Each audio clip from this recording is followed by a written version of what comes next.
canımda eşkım öldü adı sen. Bu günahla seni bağışlayıram,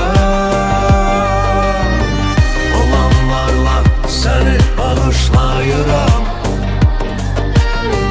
Boş ümidlə seni bağışlayıram, daş ürəklə seni bağışlayıram. Bu günahla seni bağışlayıram.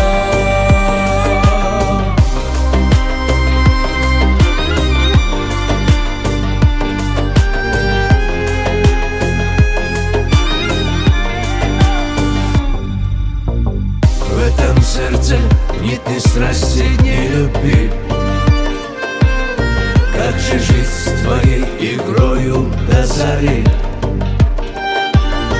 Тот, кто любит, может обрести покой. Я простил тебя, прощение будет боль. Этой болью я же так любил тебя. То, что было, я и так простил тебя.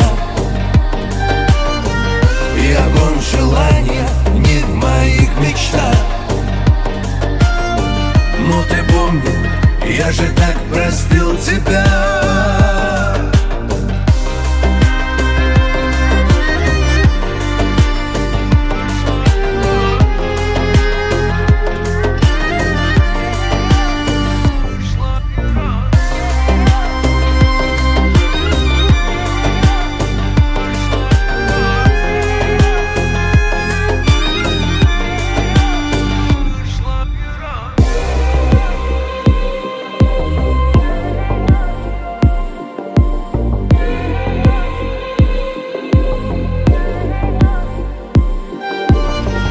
Olanlarla seni bağışlayıram,